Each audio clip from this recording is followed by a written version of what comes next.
আরে আমডুবির নসিব কত ভালো, তাদের গ্রামের মধ্যে তাদের শহরের মধ্যে আল্লাহর ওলির মাজার। হ্যাঁ, আর যে ওলির মাজার যেখানে হয় সেই জায়গাটা শরীফ হয়ে যায়, শরীফ হয়ে যায়। শরীফ মানে পাক, পবিত্র, ভদ্র।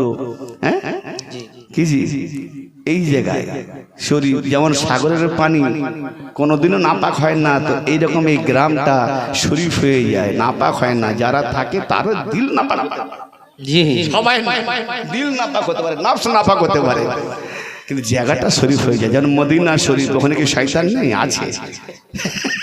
কি মক্কা শরীফ শয়তান নেই? আছে। বগদাদ শরীফ শয়তান নেই? আছে। আজমির শরীফ শয়তান নেই? আছে। আরে বাবা, আল্লাহর দরবারে তো শয়তান ছিল, ঠিক না? আবার আল্লাহ বেরও করে দিল, তো বের করে দেওয়ার পরে আবার ছলে বলে কৌশলে ঢুকেও গেল, কেননা তোমার আমার ড্যাডি জানকে বের করবে জান্নাত থেকে। আর না বের করলে আজকে মজমাও হতো না। তাহলে শয়তানও একটা উপকার করেছে, যদি বাবা আদম ড্যাডি জানকে না বের করতো তাহলে আমরা আজকে আলাদ হতাম না, না হলে মজমাও হতো না। একবারে শয়তানকে খারাপ বলবো না, এত ভদ্র, জীবনে একটা বিড়িও খায়নি, সিগারেটও খায়নি, কাউ চাও ছেড়ে খায়নি। এই যে মনীষার বলে কাঁধে কাঁধ মিলিয়ে দাঁড়াও, ফাঁকা যায় দাঁড়াও নি, নামাজ পড়ো, কাঁধে কাঁধ মিলাও। আমি বলি হুজুর কেন কাঁধে কাঁধ মিলাও? বলে শয়তান ফাঁকা থাকলে ঢুকে যাবে। আমি তাহলে করোনা কালে যে 2 ফুট ছাড়া দাঁড়িয়েছিল তখন শয়তান ঢুকেনি? বলে তখন করোনা হয়েছিল, নার্সিংহোমে বেড়েছিল, তার মানে ওরও করোনা হয়েছিল। আরে না, ওই শয়তান নয়। কাঁধ খালি থাকলে, ফাঁকা থাকলে শয়তান ঢুকে যায়, ওই শয়তান নয়। এই যে নামাজি আর একটা নামাজি, দুজনের মধ্যে কেউ না কেউ শয়তান আছে। কেন না? ও হিংসা করছে, ওকে দেখতে পারেনি, তাই সরে দাঁড়া, সরে দাঁড়া, সরে দাঁড়া। আর মহব্বত থাকলে কি হবে? গলায় গলায় মিল, গলায় গলায় মিল। সুবহানাল্লাহ, সুবহানাল্লাহ, কি বাত। এর মনে শয়তান ঢুকে আসে। বলে হাদিসে আছে, কি আছে রে বেটা? বল না, আদমের বেটা, বুঝাতে না পারলে হবি রে কপাল ফাটা। কি আছে? বলে কুকুর যেখানে থাকে সেখানে আল্লাহর ফেরেশতা নাজিল হয় না। আমি তো তোর নসিব ভালো। বলে কেন? মানে তোর পাড়ার মধ্যে সবাই নাম করে তোর বউ নাকি খুব সুন্দরী, তো এমন বউ মরে গেলে তুই আর বাঁচবি? বলে তোর উপায় কি? আমি একটা কুকুর, ভালো কুকুর কিনে আন, কিনে এনে ওকে তোর বউকে দিয়ে, বল তুই দিয়ে ঘুমাবি, তুই কাছে রাখবি, কুকুর ছাড়বি। বলে কেন? বলে আল্লাহর নবী বলেছে, হাদিসে আছে, কুকুর যেখানে থাকে ফেরেশতা সেখানে আসে না। অতএব কুকুর তোর কাছে থাকবে, আইজাইল মালাকুল মউত তো ফেরেশতা। তাহলে কুকুর থাকলে সে আর আসবে না, তোমার মৃত্যু হবে না, আমি চিরদিন তোমার মতো বউ পাবো। ঠিক না? বেকুব ফেরেশতাও জানে না, মুল্লা তো মুল্লা হয়ে গেছে, ফেরেশতাও জানে না কাকে বলে ফেরেশতা। আরে ফেরেশতা জানতে হলে কামেল পীর ধরো, কুত্তা জানতে হলে কামেল পীর ধরো, আর ইনসান জানতে হলে কামেল পীর ধরো। ইনসান জানোয়ার থেকে ইনসান হতে গেলে কামেল পীরের কদমে গিয়ে পড়ো, তা না হলে উপায় নাই। যত বড় মোল্লা মৌলবী হয়। ব্রাদার মিল্লাহ, তাকরীর এখনো শুরু করেন ইনশাআল্লাহ, বাস মান কাবাত ভরি শুরু করব। কি বলছিলাম? ओ बरज़ख दिल साद पिया इरादे पे रहूंगा।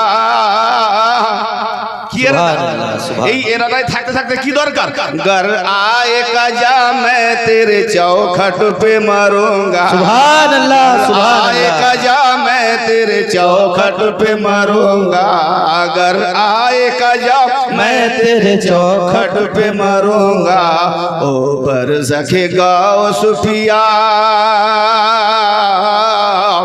ओ बरज़ख गौस पिया इरादे पे रहूंगा।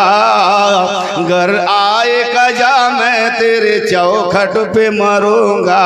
घर आएगा जा मैं तेरे चौखट पे मरूंगा।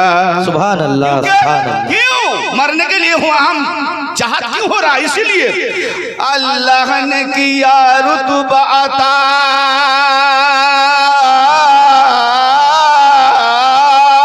अल्लाह ने किया रुतबा अता, तुझको किया है। अल्लाह गनी से तुझे ये हुस्न मिला है।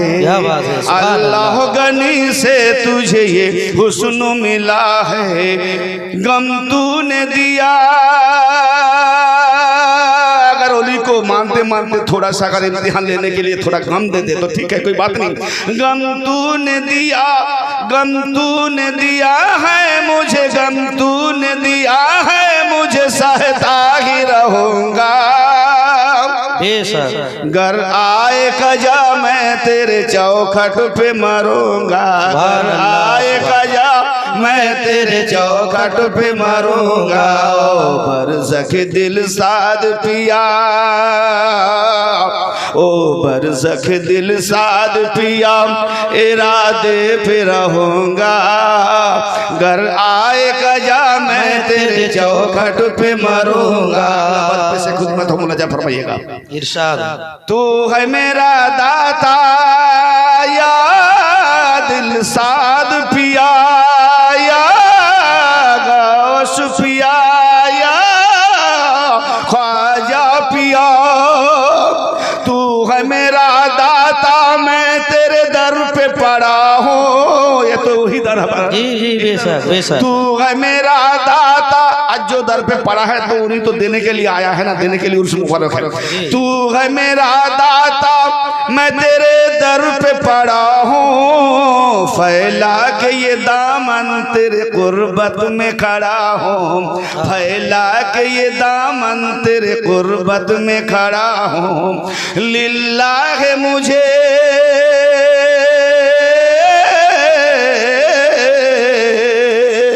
लिल्लाह मुझे जो मिले, लिल्लाह मुझे जो मिले, झोली को भरूंगा।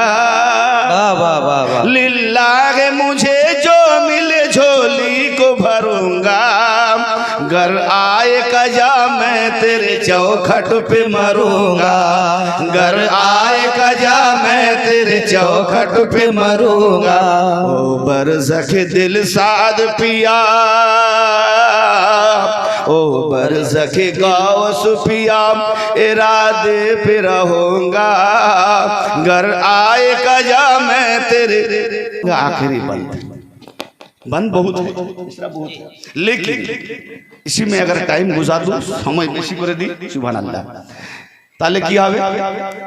আসল জায়গাটায় ঠান্ডা লেগে যাবে। मूलत किसी कथा सुनावार जन्य कुरान और हदीस आलोके। बस आखिरी बंद, मेरे मुर्शिद ने क्या लिखे हैं, कलम जो तहरीर की है तो देखिए लिखी है।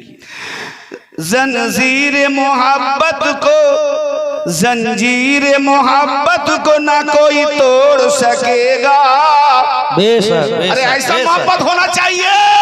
बेशक। लोहे का जंजीर तोड़ा जा सकता है कोई भी, इस दुनिया में जंजीर को तोड़ा जा सकता है, लेकिन मोहब्बत की जंजीर को तोड़ा नहीं जाता है। सुभान अल्लाह। लैला मजनू का जंजीर, मोहब्बत की जंजीर, सिर्फ फरद का जंजीर मोहब्बत का जी। नहीं नहीं नहीं नहीं नहीं, हजरत उवैस करनी अलैहिर्रहमा की जंजीर, हाँ देखा भी नहीं, तोड़ा गया है, लेकिन यही मोहब्बत है।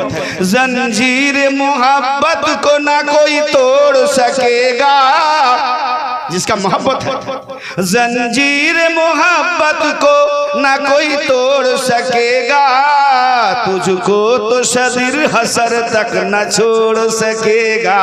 तुझको तो सदिर हसर तक न छोड़ सकेगा, क्योंकि तू ही तो मेरा,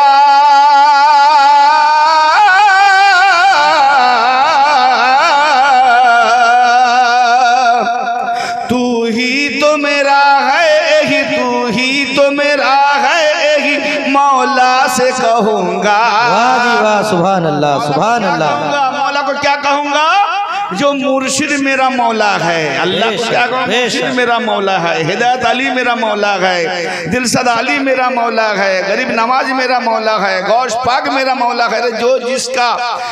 जो जिसका मुर्शिद है, बस यही मेरा मौला है। मौला को कहूँगा यही मेरा मौला। इसीलिए तू ही तो मेरा है, यही मौला से कहूँगा। घर आए कजा मैं तेरे चौखट पे मरूंगा। घर आए कजा मैं तेरे चौखट पे मरूंगा। ओ बरसख हिदायत अली,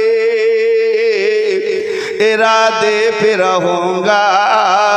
ओ बरज़खे दिलशाद अली सुभान अल्लाह, क्या बात है, इरादे मौलाना पे रहूंगा ओ बरज़खे गौश पिया इरादे पे रहूंगा ओ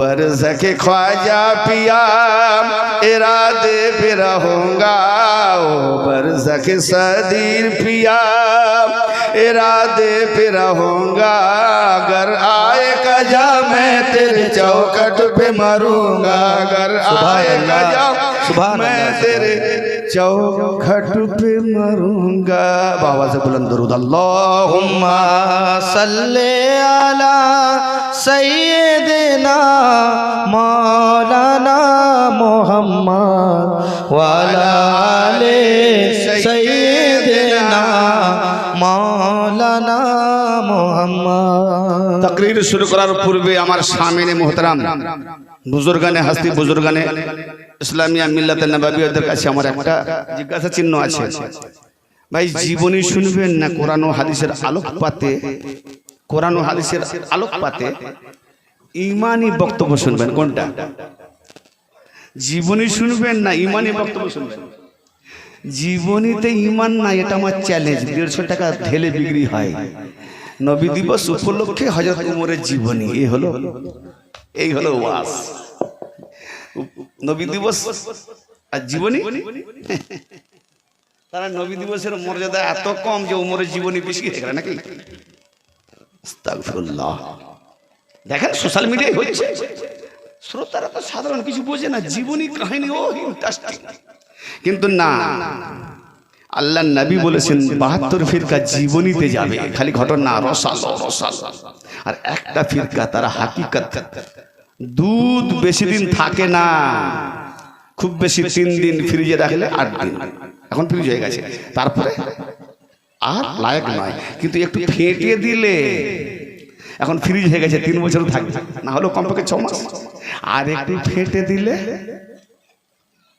ঘি ডালদা না ঘি হবে আচ্ছা ওটা যখন পুরনো হবে খেলে মারা যাবে তো খাবে কেন ইনজেকশন দেবে ওই পুরনো ঘি মেডিসিন হয় মেডিসিন জান বাঁচাবার জন্য পুরনো ঘি যেটা খেলে মারা যাবে তার মানে কি এনাদের ফাজাইল বেশি পুরনো করে দিয়ে নতুন নতুন জীবনী বলে এরা বিষ খেয়ে মরতেছে আর আমি চাইছি কি এনাদের ফাজাইল ওই যে বিষ করছে ওকে একটু মেডিসিনে তৈরি করে যারা ঈমান মরা তাদের দিলে ঈমান বাঁচাবার টপিক আলোকপাত করবে এটা আমার বক্তব্য তো আমি জীবনী কাহিনী সুর লহরিতে যাব না ইনশাআল্লাহ কোরআন ও হাদিসের আলোকপাতে আজকে আপনাদের সমীপে আমি শুরু করতে চলেছি প্রথম আমি আপনাদের খেদমতে যে কোরআনে কারিমা থেকে কোরআনে কালামুল্লাহ শরীফ থেকে একটি আয়াতে কারিমা তেলাওয়াত করছি আয়াতটি হচ্ছে সূরা আল ইমরানের 160 নম্বর আয়াত কত নম্বর আয়াত বললাম 160 নম্বর আয়াত আমি চেষ্টা করব লফজ আয়াত নাম্বার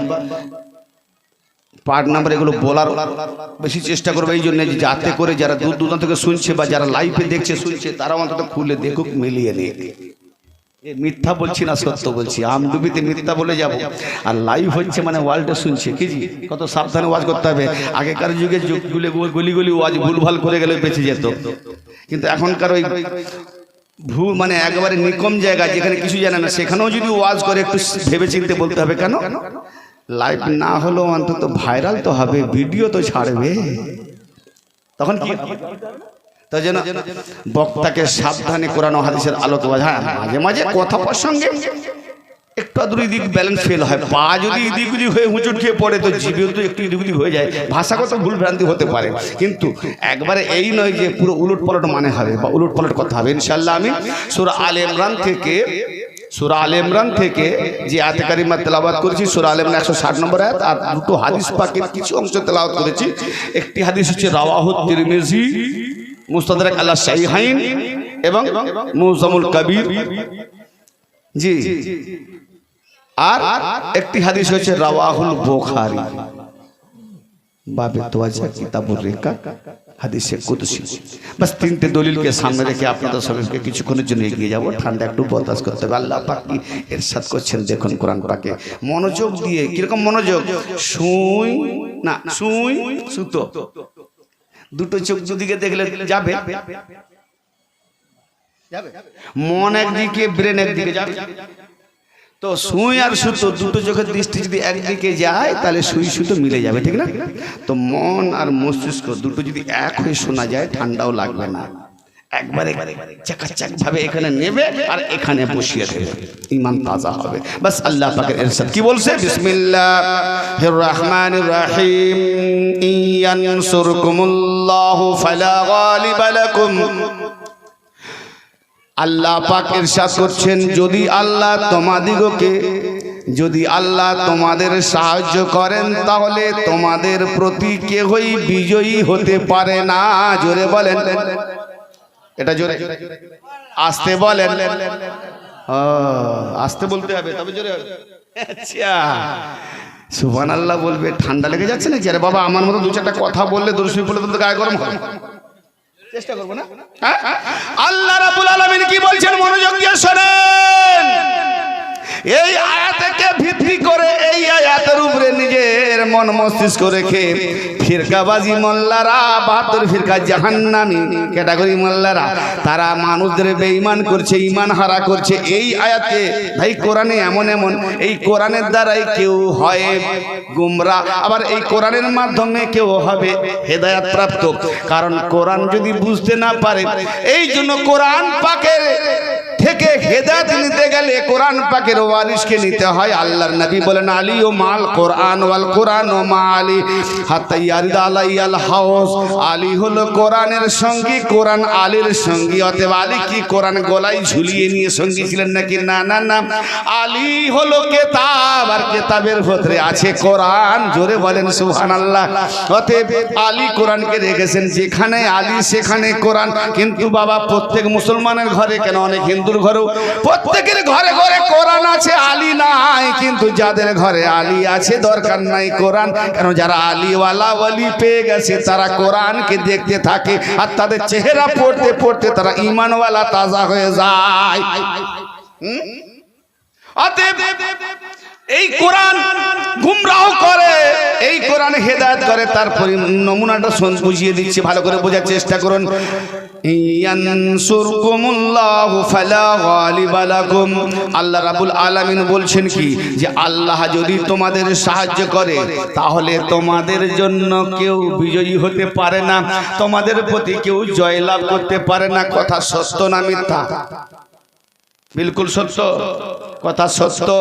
ওয়া ইয়াযখুলুকুম ওয়া ইয়াখযুলুকুম ওয়া ইয়াখযুলুকুম ওয়া ইয়াখযুলুকুম ফামান যাল্লাযী ইয়ানসুরুকুম মিন বা'দিহি। আর আল্লাহ যদি ত্যাগ করেন, আল্লাহ যদি ত্যাগ করেন, বাতিল করে দেন, রিজেক্ট করে দেন, তাহলে তারপরে কে আছে তোমাদের সাহায্য করবে? কথা বুঝে আসছে? আল্লাহ যদি ত্যাগ করে দেয়, এই ভাই আজাজিল কি আল্লাহ ত্যাগ করেনি?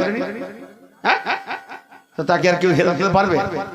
তো এরকম আল্লাহ যদি ত্যাগ করে দেয়, তারপরে মানে আল্লাহর পরে কে আছে তোমাদের সাহায্য করবে? আর কেউ থাকতে পারে?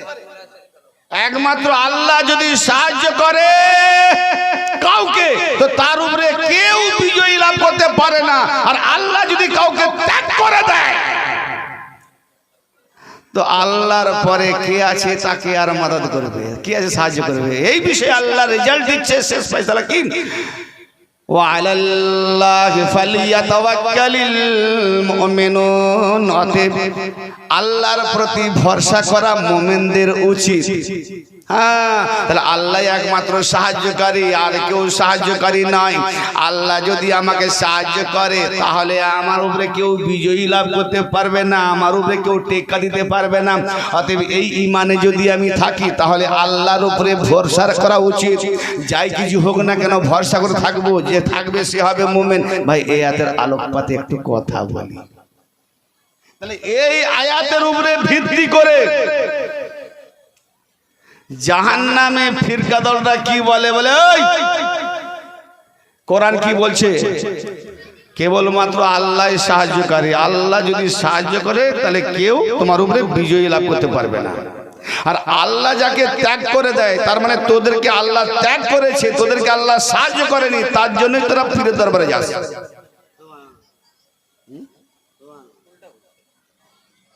কথা ভালো করে শোনো ভাই, কি বলছে যে আল্লাহ যদি ভালো করে বলছেন, এরকম আপনারও মৌকা কাছে আসতে পারে শয়তান মৌলবীর উপরে। হ্যাঁ, আর আমার ওয়াজ প্রত্যেকটা শামসুল আউলিয়া চ্যানেল শুনবেন, আমার ওয়াজটাই মৌলবীদের বিরুদ্ধে।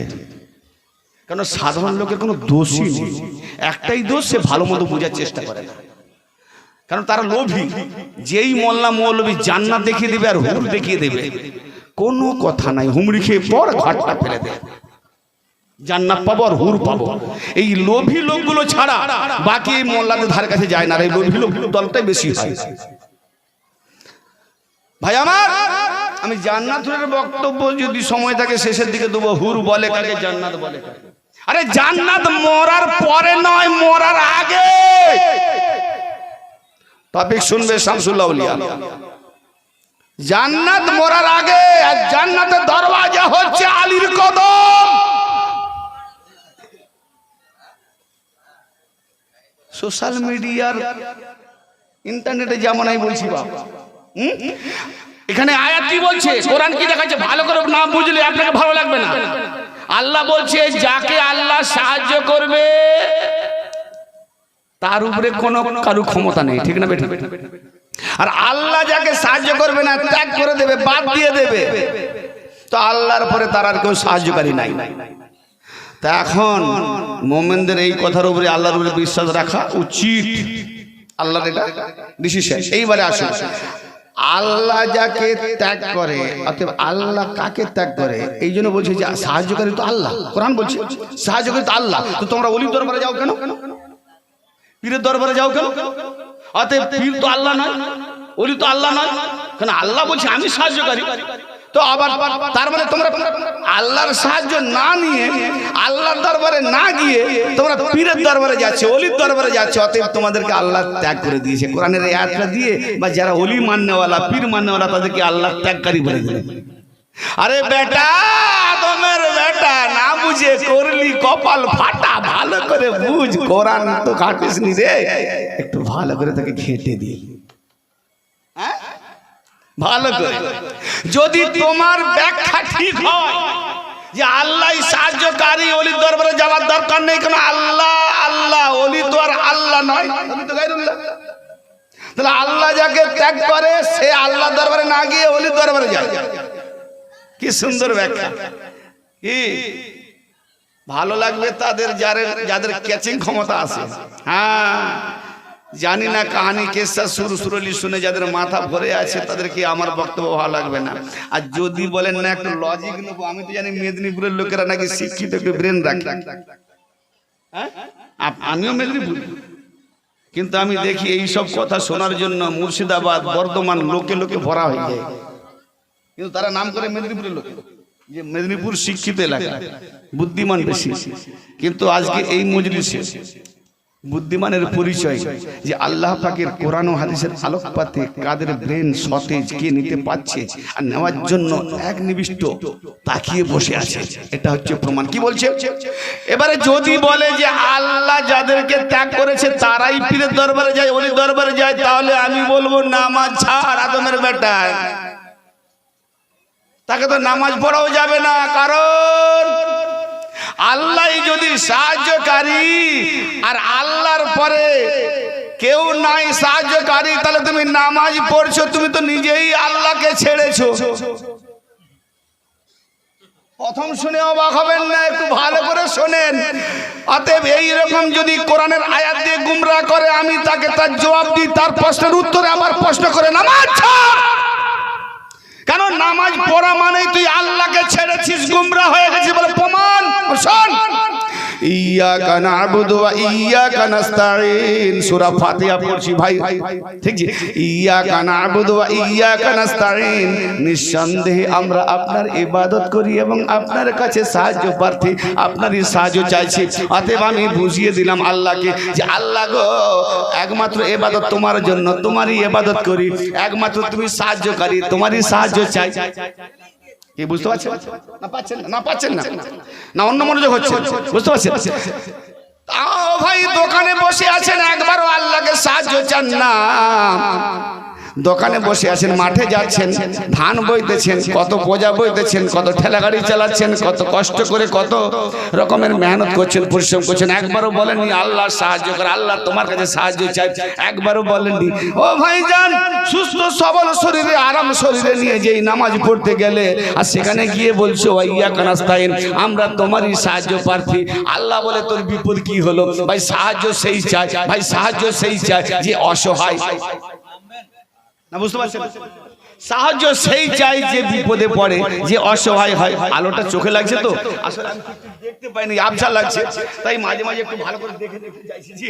এইরকম আলো করবেন না, সাইডে আলো দেবেন, এ তো দিলে ও দূরে কিছু দেখা যায় না। শ্রোতার বক্তা যদি রুবারু দেখা না যায় তো বক্তার মুড খারাপ হয়।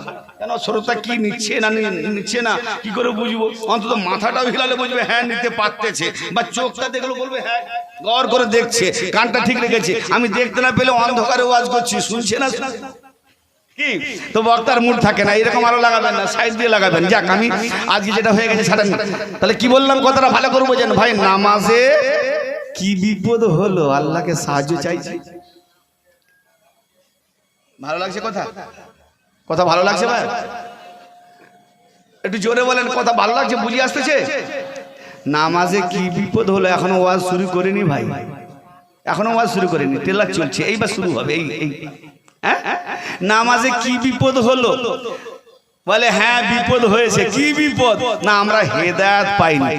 আচ্ছা, তুমি তো হেদায়েত পাওনি তো বল কি বলছি। ইহদিনাস সিরাতাল মুস্তাকিম, হে আল্লাহ আমাদিগকে সহজ সরল পথে হেদায়েত করো। আরে জোহরে নামাজ পড়লে হেদায়েত করো বললে, আসরে নামাজ পড়লে এখনো বলছো হেদায়েত করো, মাগরিবের নামাজ পড়লে এখনো বলছো হেদায়েত করো, এশার নামাজ পড়লে এখনো বলছো হেদায়েত করো, ফজরের নামাজ বললে এখনো বলছো হেদায়েত করো, তারপরের নামাজ পড়ছি এখনো বলছো হেদায়েত করো, তারপরের মাসে বলছো এখনো বলছো হেদায়েত করো, তারপরের বছরে বলছো এখনো হেদায়েত করো। আরে মরার আগেও বলছো এখনো হেদায়েত করো, তাহলে কবে হেদায়েত করবে? তুমি হেদায়েত হয়ে মরলে না গুমরাহ হয়ে মরলে? কেন নামাজে বারবার চাওয়া মানে কি? ইহদিনাস সিরাতাল মুস্তাকিম, আয় আল্লাহ সহজ সরল পথে হেদায়েত করো। তার মানে আমি হেদায়েত হইনি, তাই তো হেদায়েত চাইছি। ও মা খেতে দাও, তার মানে আমার খিদে লেগেছে, আমি খাইনি, খেতে দাও। খাবার পরে যদি বলি ও মা খেতে দাও, বলে এই বলা উঠো, খেতে তো দিলাম, বলে না এটা আমার অভ্যাস বলা, অভ্যাস বলা ঝাঁটা জুতো দিয়ে মারবে, ঠিক না বেঠিক? ও ভাইজান, এই বলা অভ্যাস করো না, বলা অভ্যাসী নামাজি হইও না, ওই অভ্যাসী বলনেওয়ালা হইও না।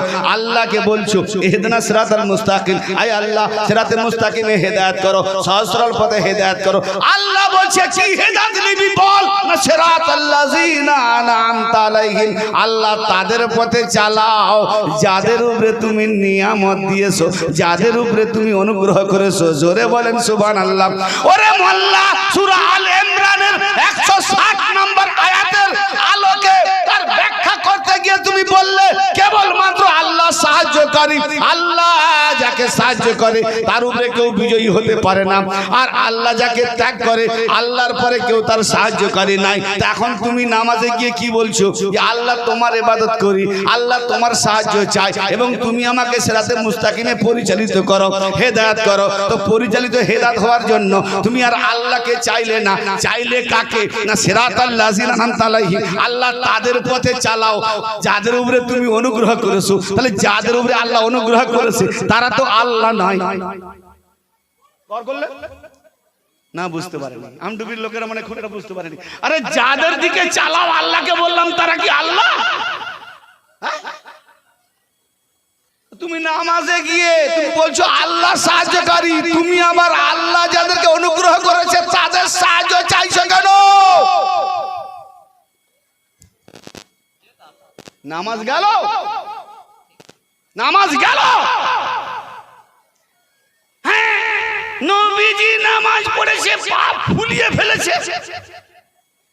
আমি বলি নবীজি নিশ্চয়ই নামাজ পড়েছে। নবীজি সূরা ফাতিহা পড়তেন, বলে না পড়লে আমরা পড়বো কেন? তাহলে নবীজি যখন সূরা ফাতিহা পড়েছেন তো নবীজি এই কথাও বলেছেন, সিরাতাল্লাযীনা আনআমতা আলাইহিম, আল্লাহ তাদের পথে চালাও যাদের উপরে তুমি অনুগ্রহ করেছো। নবীর উপরে আবার অনুগ্রহওয়ালা কে আছে?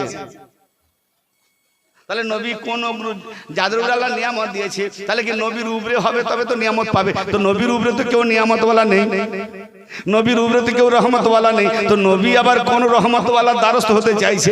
নবী আবার কোন নিয়ামতওয়ালার দ্বারস্থ হতে চাইছে? মৌলভী সাহেব এটা বুঝিয়ে দাও। ও আর পারেনি, সমস্যা।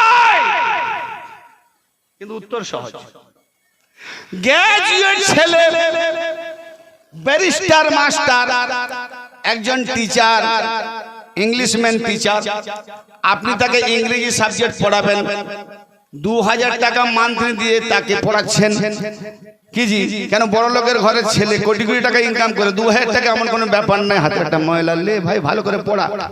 কিন্তু ও সিঁড়ি দিয়ে নামছে আর ছেলেকে পড়াচ্ছে। রুমে গিয়ে কি শুনছে? বলে বল ছেলে। বলে কি বলবো? বলে এ বি সি ডি। অমনি ঘরে ঢুকিয়ে বলছে 2000 টাকা তোমাকে মায়না দেবো মাসে, মাত্র সপ্তাহে 4 দিন পড়াবে। তুমি নিজেই এ বি সি ডি পড়ছো, তাহলে তুমি আমার ছেলেকে কি পড়াবে? বুঝতে পারলেন কথা? হ্যাঁ না বুঝতে পারেন? মাস্টার যদি নিজেই এবিসিডি পড়ে, এই কম বখত মৌলভী, এই কম বখত ঘরওয়ালা গৃহবাসী, এই কম বখত জীবনে পড়াশোনা জানেনি, কোনো না কোনো 2 নম্বরই করে কোটিপতি হয়েছে, কিন্তু লেখাপড়া জানেনি। সে তখন বলছে ওরে কম বখত। শোন শোন, আমি যত বড় ইংলিশম্যান হই না কেন, আমি লন্ডন পাস করা হই না কেন, তোর ছেলেকে যদি আমি এ না বলি তো ও কি করে এ বলবে? তোর ছেলেকে যদি আমি এ না পড়াই তো ও কি করে এ পড়বে? তো আমার নবী নামাজ পড়তে আসেননি, আমার নবী উজু করতে আসেননি, আমার নবী গোসল করতে আসেননি, আমার নবী পাক হতে আসেননি। আমার নবী আগেও পাক, এখনো পাক, চিরস্থায়ী পাক, তার আওলাদরাও পাক। জোরে বলেন সুবহানাল্লাহ। বাস আপনাকে আমাকে তারতিব শিখিয়ে দেওয়ার জন্য শুধু এগুলো করে দেখিয়েছেন। জোরে বলেন। হ্যাঁ না না না, কোরআন পড়েই বাস বাম্মার নামে বক্স দিলেই হয়ে গেল। ও বক্স মৌলবী, কোরআন বাম্মার নামে বক্সাবার জন্য নাজিল হয়নি। কোরআন পড়ে কোরআন হয়ে যাও, কোরআন পড়ে কোরআন হয়ে যাও। জি, কোরআন পড়ে কোরআন হওয়ার, কোরআন পড়ে কোরআন হতে গেলে কোরআনওয়ালার কাছে যাও। কোরআনওয়ালাকে না, আলী হলো কোরআনের ওয়ারিস, ফাতেমা হলো কোরআনের ওয়ারিস, হাসান হলো কোরআনের ওয়ারিস, হোসেন হলো কোরআনের ওয়ারিস, আওলাদে হাসানি হোসানি কোরআনের ওয়ারিস, আওলাদে হোসানি হাসানি কোরআনের ওয়ারিস আলাইহিমুস সালাতু ওয়াস সালাম। এরা আউলিরা হলেন কোরআনের ওয়ারিস। অতএব ভাইজান, বাপের সম্পদ নিতে গেলে বা কারুর সম্পদ নিতে গেলে, সম্পত্তি আমার কোথায় আছে, কত একর জমি কোথায় আছে, কোন জায়গায় কোথায় আছে, কোন দোকান কোথায় আছে আমি জানি না, কিন্তু আমার নামে উইল করে দিয়ে গেল, আমার নামে রেকর্ড করে দিয়ে গেল, আমার নামে দলিল করে দিয়ে গেল।